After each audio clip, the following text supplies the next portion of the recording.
partilhar o meu coração, o entendimento que Deus me tem dado, e eu quero partilhar isso com os irmãos. 1 Coríntios 15, versículo 1.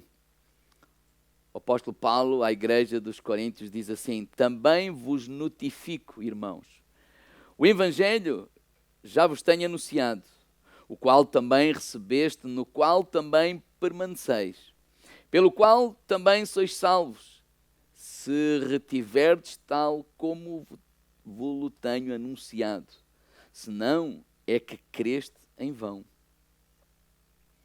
Porque primeiramente vos entreguei o que também recebi, que Cristo morreu pelos nossos pecados, segundo as Escrituras, e que foi sepultado e ressuscitou ao terceiro dia, segundo as Escrituras, e que foi visto por Cefas e depois pelos 12, depois foi visto uma vez por mais de 500 irmãos, dos quais vive ainda a maior parte, mas alguns já dormem também.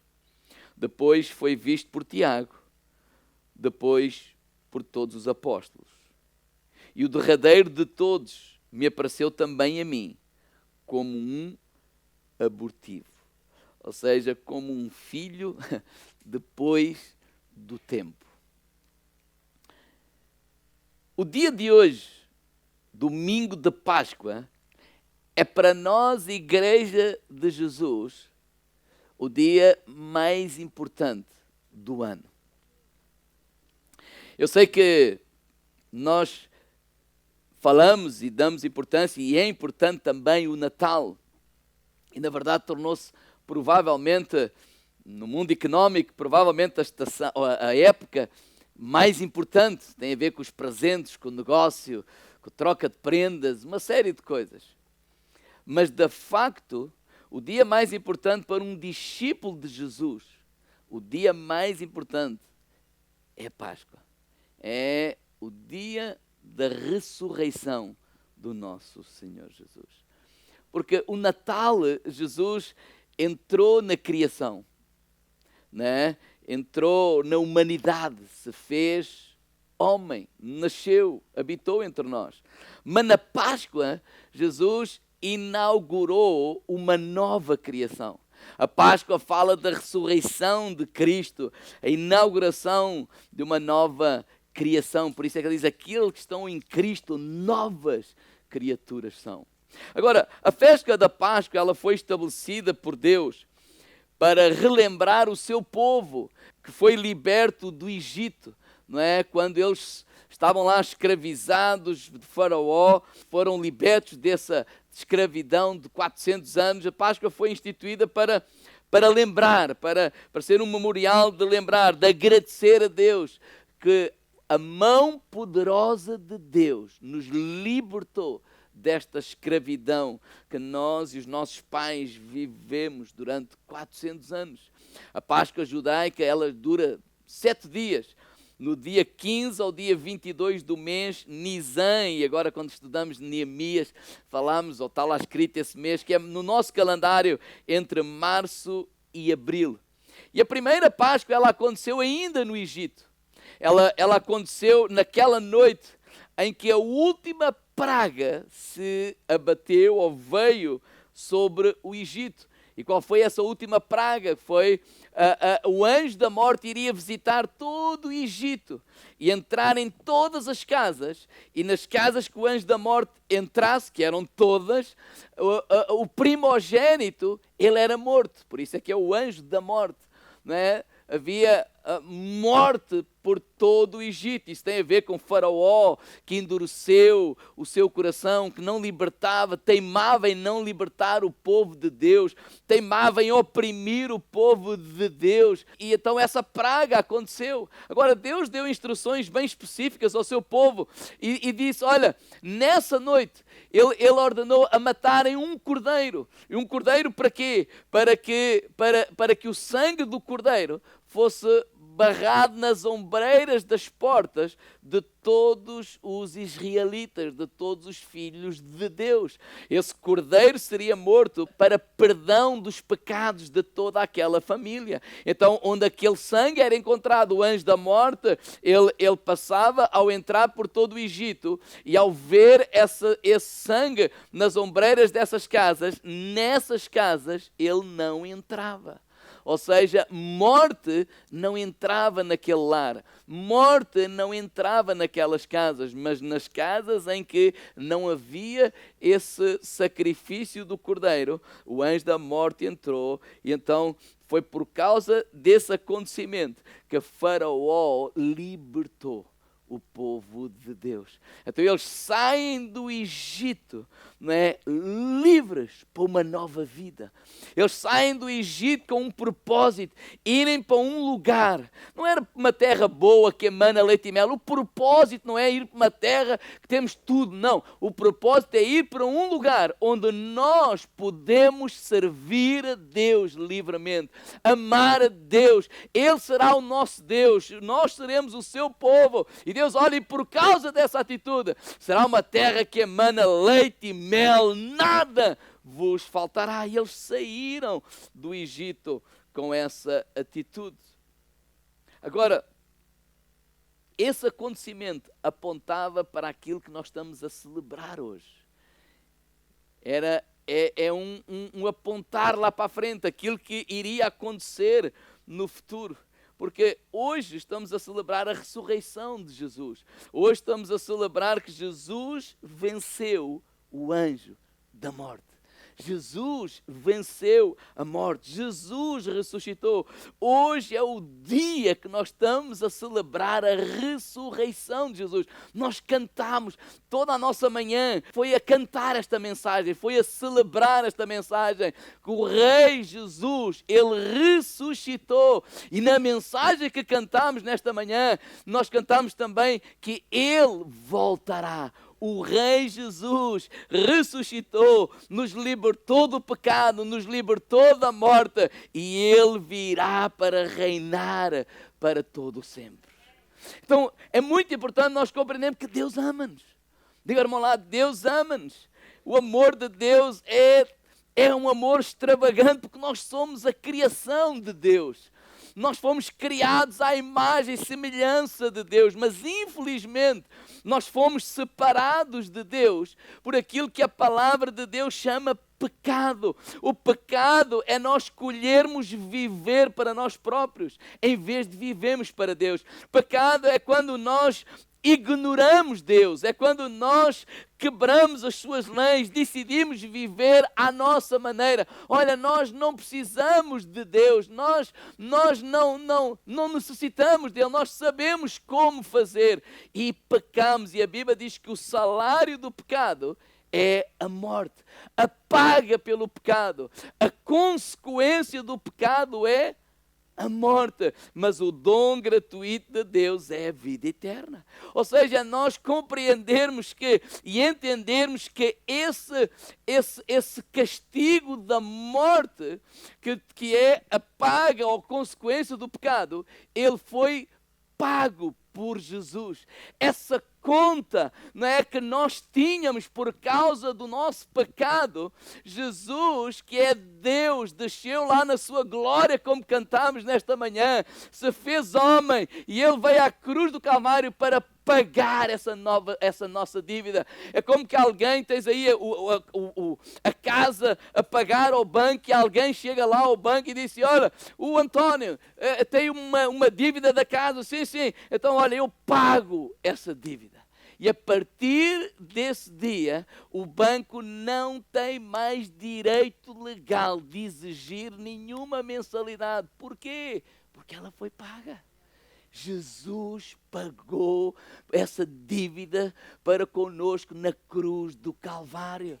Essa dívida para com o pecado foi saldada. Por isso é que Jesus diz: está consumado, está feito. E é importante nós entendermos que o Deus cheio de misericórdia nos amou tanto que enviou Jesus Cristo para pagar por nós essa dívida. Romanos 3:23, na versão o livro, diz assim: porque todos pecaram e tendo perdido o direito do acesso à glória de Deus, e pela sua graça, que nós não merecemos, nos declara justos pela obra redentora de Jesus Cristo, sem nada pagarmos para dela beneficiarmos. Jesus é obra redentora, é graça, não tem a ver com merecimento, não tem a ver com mérito, não tem a ver com as nossas obras, não tem a ver com a nossa capacidade, não tem a ver com o que nós fazemos, tem a ver com o que Jesus fez na cruz do Calvário. E a Páscoa é literalmente Jesus, o Deus encarnado se fez homem para pagar essa dívida na cruz do Calvário por cada um de nós. E literalmente neste dia ele ressuscitou. Diga ao irmão ao lado: Jesus ressuscitou. Literalmente. O apóstolo Paulo, é isso que ele diz aqui. Olha, ele foi visto pelos discípulos. Ele foi visto por mais de 500 pessoas. Alguns deles, neste tempo que ele escreveu, alguns deles ainda estão vivos. Olha, ele foi visto por muita gente à nossa volta. E os discípulos, quando viram Jesus, a sua vida foi transformada. Eu não sei se os irmãos se lembram, lá em João relata que eles estavam fechados numa casa, se calhar temerosos, se calhar com medo. E medo porquê? Porque o seu mestre, o seu Jesus morreu. Medo porquê? Por causa da perseguição. Mataram Jesus e agora se calhar querem nos matar a nós. E eles estavam desolados, eles estavam tristes, eles estavam frustrados.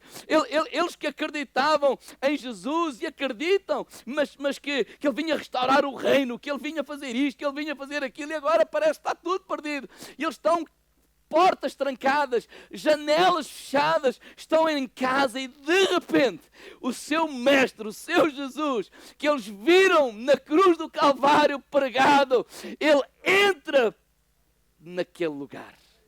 Ninguém abriu a porta, ninguém abriu a janela. Ele apenas entrou, o seu corpo era ressurreto. Alguém vai dizer, não, era um espírito. Não, literalmente o corpo ressurreto, porque ele comeu com eles. Ele não só apareceu, eles tocaram, porque ao Tomé ele disse: olha, mete aqui a tua mão, vê lá o buraco. Que ele disse: olha, se eu não vir, eu não vou acreditar. Então era um corpo ressurreto. Se calhar é um corpo que nós também iremos saber quando ressuscitarmos na glória. Mas ele comeu com eles, ele esteve com eles, ele andou com eles por algum tempo. Mas aquele acontecimento de estarem juntos, tocou de tal forma a vida deles, mudou de tal forma a vida deles, foi como que uma adrenalina entrou na vida deles, que eles, a partir desse dia, eles foram novas pessoas, não mais frustrados, não mais acabrunhados. Jesus disse: vão para Jerusalém e olha, orem, porque sobre vós vai descer o Espírito Santo e vocês vão ser minhas testemunhas em todo o lugar, por onde quer que andaram. E foram isso que eles fizeram. E quando o Espírito Santo desceu sobre eles, eles passaram a ser testemunhas da ressurreição de Jesus. Diga, irmão, lá, é isso que nós somos.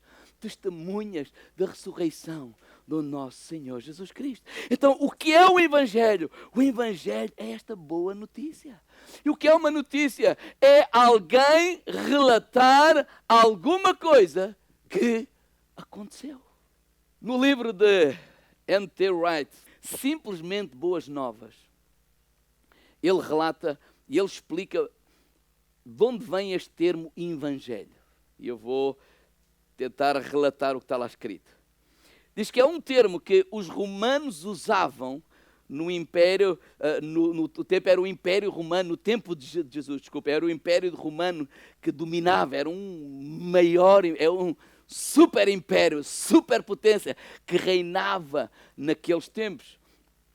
E no ano 44 a.C., Júlio César, o imperador, foi assassinado. E ele foi assassinado porque houve uma facção, um grupo de pessoas, né, liderado por Marco Antônio, que eles não queriam que fosse apenas uma pessoa que tivesse todo esse poder, não é? E mandasse no mundo inteiro, não é? No Império Romano. Então, esse Marco António lidera um grupo de rebeldes para matar o imperador Júlio César.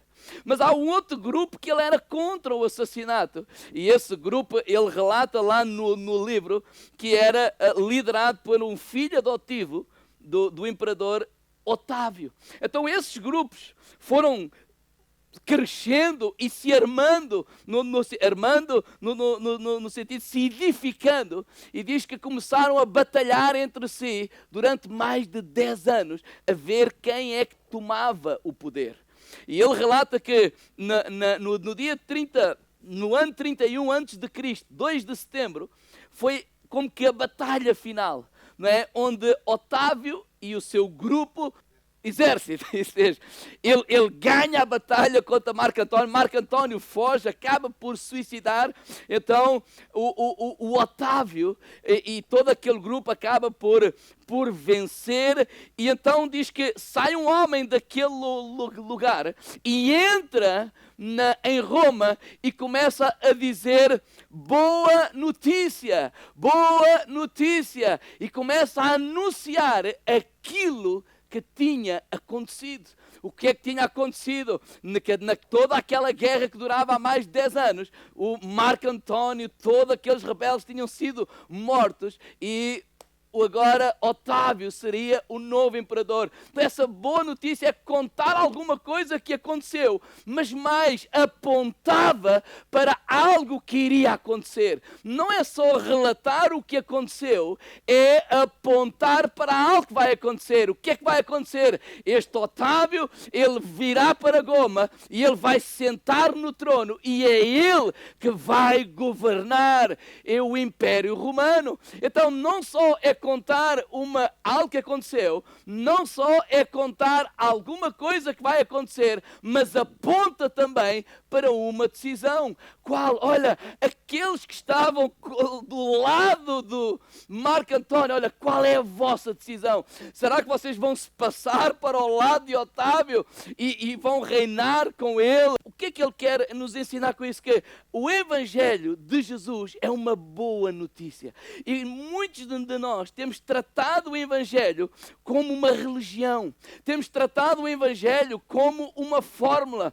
Temos tratado o Evangelho como que há alguns mecanismos ou alguns métodos para ser abençoados financeiramente, ou alguns métodos para ser curados, ou alguns métodos para ser libertos, ou alguma maneira de ter uma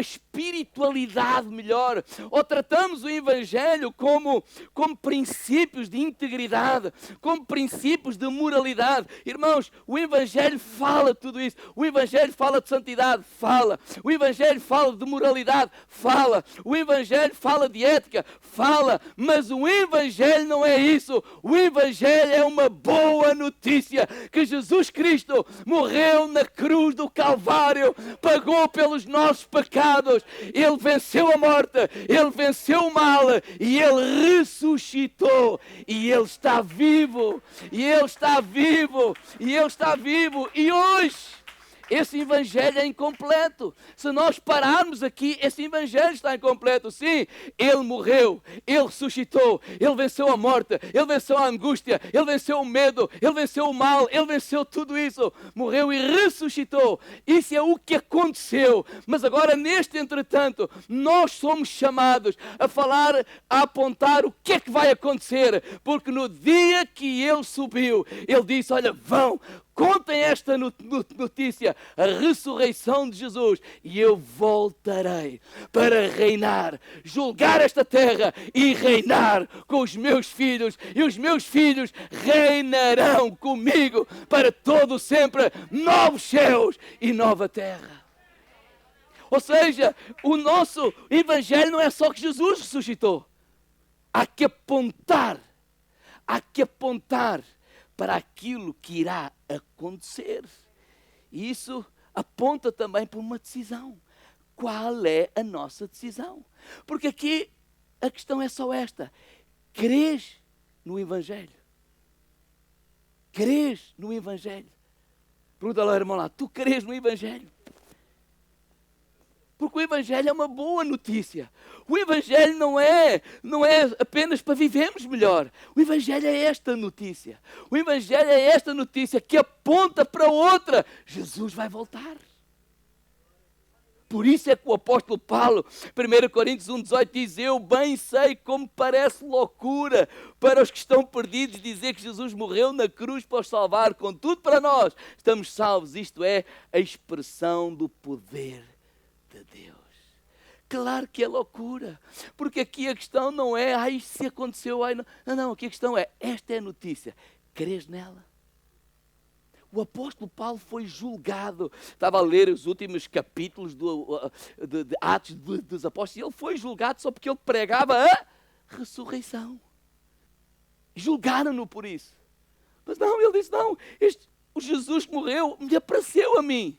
Eu não posso dizer que ele não ressuscitou. Ele ressuscitou, ele me apareceu. Ele está vivo. E a palavra a seguir é, e vocês, o que é que vão fazer? Por isso é que quando ele diz, Senhor, na primeira pregação de Pedro, lá Atos capítulo 2, olha, o que é que fazemos? Arrependei-vos. Mudem de vida. Mudem de lado. Porque este rei que morreu e ressuscitou, ele virá julgar toda esta terra e reinar com os seus filhos para todo o sempre.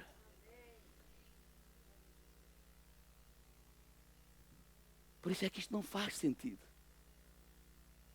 Às vezes nós queremos espiritualizar tanto a coisa no sentido de explicar. A notícia é esta. Tu não tens que tentar convencer ninguém. Tu não tens que tentar convencer ninguém. Tu tens que... Nós somos testemunhas desta notícia. Algo que aconteceu e que aponta para algo que vai acontecer. Entretanto, nós somos responsáveis por dizer, algo aconteceu. Jesus Cristo morreu na cruz de Calvário para pagar pelo meu pecado e pelo teu pecado. E ressuscitou. Ele está vivo. Ele está sentado à direita de Deus Pai. E ele aponta para algo que vai acontecer. Ele virá julgar esta terra e criar novos céus e nova terra e viver e governar para os seus filhos e para todos aqueles que nele crerem. Esta é a notícia. Por isso é que algumas pessoas podem dizer, e Paulo dizia que é uma loucura porque às vezes pode não fazer sentido. O que é isso? Alguém morreu, alguém ressuscitou, mas quando ouvimos falar do Evangelho, há um queimar no nosso coração. O nosso coração ferve, o nosso coração começa a aquecer, a nossa mente pode até estar meio baralhada, mas no nosso coração alguma coisa mexe cá dentro. Porquê? Porque o Espírito Santo já está a trabalhar contigo. O Espírito Santo já está a trabalhar contigo. Então quando nós cremos nessa boa notícia, quando nós cremos nessa boa notícia, algo ferve aqui dentro. Por isso é que ele disse, aqueles que estão em Cristo, nova criatura são. As coisas velhas já passaram e eis que tudo se fez novo. Porquê? Porque agora, quando nós recebemos essa notícia no nosso coração, quando nós abraçamos, cremos nessa notícia, nós então vamos mudar de vida. Nós vamos mudar de vida. Assim como aquele homem disse, olha, o rei Otávio venceu. E agora o que é que vocês vão fazer? Vão mudar de vida ou não? Vão mudar de lado ou não? E quando nós mudamos de vida, quando nós abraçamos o Evangelho, quando nós abraçamos de vida, o que é que acontece? 4 passos muito simples. Primeiro, passamos a viver para o reino de Deus. Oh, Mateus 6,33 na versão, o livro diz, deem pois prioridade ao reino de Deus e à sua justiça, e Ele dar-vos-á todas as coisas. Quando nós abraçamos essa notícia, nós passamos a viver não mais para ser salvos, nós passamos a viver para anunciar o Evangelho para toda a parte, para que outros possam crer nessa notícia. Não é isso que temos lido todas estas sextas-feiras em Atos dos Apóstolos? Eles não viveram mais para ser salvos, eles são salvos, eles acreditaram na notícia. Nós cremos na notícia, fomos salvos. Jesus disse, está consumado. Eu não preciso mais fazer nada para ser salvo, eu não preciso fazer nada para ser perdoado, eu já fui perdoado, eu não preciso fazer mais nada para ser amado, eu já fui amado, eu sou amado, o que é que eu passo a viver? Eu passo a viver para espalhar essa notícia, para que outras pessoas possam abraçar essa notícia no seu coração. Eu vivo, nós passamos a viver para que o Rei Jesus venha governar esta terra, porque Ele disse, olha, vocês falem, espalhem, porque quando toda a gente tiver ouvido falar da notícia, eu virei. Eles amavam tanto a Jesus que eles começaram a fazer isso com toda a sua dedicação, todo o seu zelo, porque o que eles queriam, o que eles querem, o que eles queriam, o que nós queríamos, o que nós desejamos é que o nosso Rei Jesus venha e tome controle de todo este mundo e passe a governar com a sua igreja nesta terra. Então nós vivemos para a glória, para que a glória de Deus encha a terra. Nós vivemos para que o Rei venha. Agora a nossa vida não é mais para nós. A nossa vida é viver para Cristo. Não é viver para nós. Não é viver apenas para satisfazer a nossa... Não, é viver para o reino de Deus, para a vontade de Deus, para que o Rei da glória possa vir com toda a sua majestade para reinar com cada um de nós. Quando nós abraçamos esta notícia no nosso coração, nós passamos a viver para o reino de Deus. Segundo, passamos a viver em submissão ao Rei. Digo ao irmão lado, submissão. E aqui sim estou a falar de santidade. Então porquê? Porque se eu creio que Ele é o Rei, que Ele é o Senhor, que Ele é o Criador dos céus e da terra, que Ele me amou tanto que morreu na cruz de Calvário para perdão dos meus pecados, que Ele venceu a morte, que Ele venceu o inferno, que Ele venceu Satanás, e então eu vou querer me submeter a esse Rei. Eu vou querer ler a Constituição desse reino, que é a Bíblia. Eu abraço essa Constituição. Não, eu não quero mais viver segundo os meus pensamentos. Eu não quero mais viver segundo a minha vontade. Eu quero fazer a tua vontade. Eu quero te obedecer. Eu estou aqui para te servir. Eis-me aqui, Senhor. Oh, tu és o meu Rei. Tu és o meu Senhor. E eu estou a falar de quê? De santidade. Porquê? Por causa da notícia. Eu não estou a falar de santidade para nós recebermos o amor de Deus. Eu não estou a falar de santidade para nós sermos abençoados. Eu não estou a falar de santidade para nós parecermos uns bons meninos. Não, eu estou a falar de santidade por causa da notícia do Rei Jesus que reina e virá para reinar. E eu quero viver submetido a Ele, fazendo a vontade dEle, entregar toda a minha vida nas mãos dEle. O que é que muda? Muda porque passamos a viver para Cristo, para o reino de Deus. Muda, passamos a viver submetidos ao Rei. Muda porque passamos a ter um relacionamento com esse Rei Jesus. Jesus disse, João 15:15, olha, eu não vos chamo mais servos, mas eu vos chamo amigos. Olha os termos que Jesus usa. Amigo, pai e filho, noivo e noiva. Ou seja, Ele não quer uma relação de negócio. Ele não quer uma relação de trabalho. Mas Ele quer uma relação de amor com cada um de nós. Quando nós recebemos a notícia do nosso coração, nós passamos a nos relacionar com o Rei Jesus. O Rei, o Senhor, o Criador de todas as coisas, o Todo-Poderoso. Ele quer ter intimidade comigo e contigo. Por isso Ele nos deu o Espírito Santo de Deus. O Rei Jesus, o Deus do Universo, veio habitar em nós. Nós somos o templo do Espírito Santo. Por isso Jesus disse, eu não vos deixarei órfãos. Virá outro Consolador. E Ele agora não estará convosco apenas, como eu estou convosco. Ele estará em vós. O Rei vive em nós. Diga, irmão lado, o Rei vive em nós. O Rei vive em nós. Então passamos a ter uma intimidade com Ele. Que privilégio, que honra, que alegria poder privar com o Rei dos Reis, com o Senhor dos Senhores. Por isso Ele diz, entrai para as portas dEle com louvor. Por isso, chegai-vos a mim com ousadia. Que privilégio. Claro que misturamos esta ousadia com temor. Porque é à vontade, digo ao irmão lado, mas não é à vontadinha.